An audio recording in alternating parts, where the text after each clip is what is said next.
everybody, welcome to NBA Today. Today we'll be reviewing the games that happened yesterday, January 7th. And before we got into that, I just want to say we're doing this thing.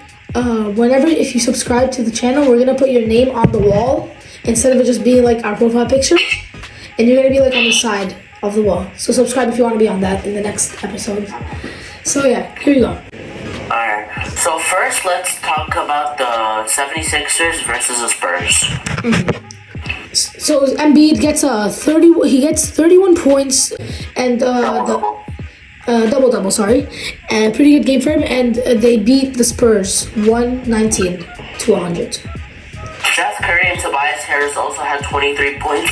Seth Curry again proving why he is in fact the better Curry. And then DeJounte Murray drops 27 points, has a pretty good game, but not enough to pull the Spurs through. And I believe the reason that it wasn't enough to pull the Spurs through versus the 76ers is because they couldn't guard Embiid. As soon as he got into the paint, no one can guard Embiid. He was being guarded by Jakob Poeltl most of the game, and he couldn't be stopped. He would get in the paint, bucket. He didn't make a single three that game because he didn't need to.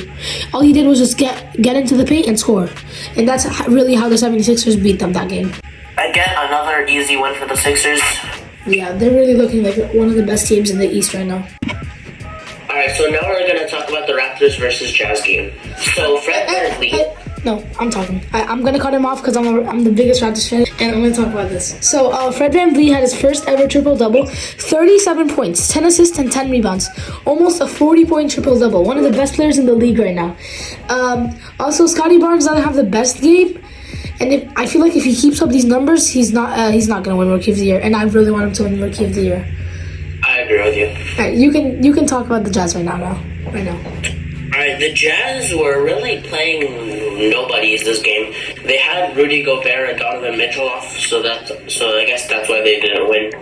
And also, a former Warriors player, my team, Eric Pascal, drops 29 points. And Elijah Hughes dropped 26 points. I guess that's how much he drops in his career games. The next game we have is Brooklyn Nets versus Milwaukee Bucks. Bucks win as Giannis drops 31-7. Giannis played really good that game, but the game was disappointing as it was a blowout for the Bucks.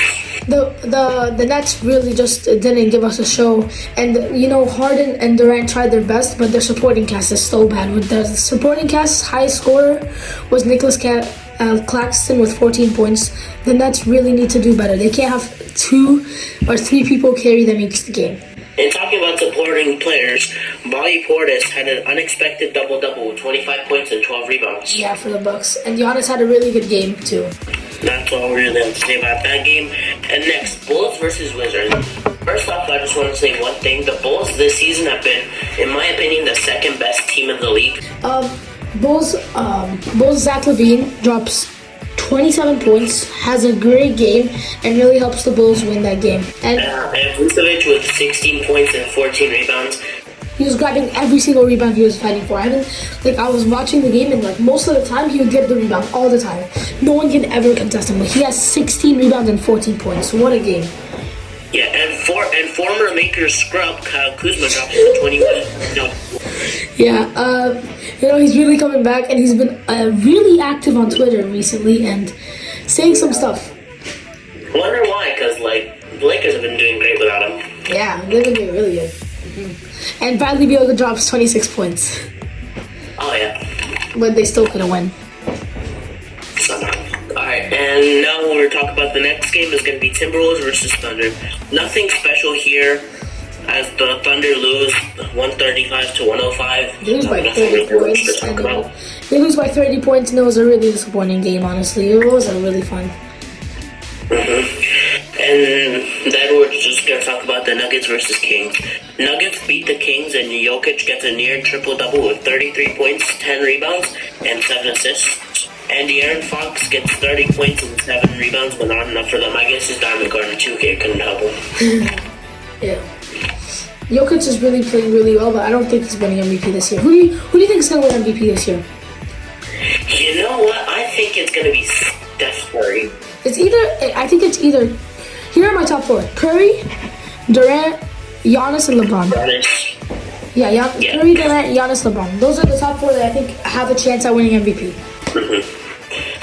we never know. The season could go on, and there could be another unexpected star. There's still more. There's still like 5 or 4 more months. I don't really remember. But All right.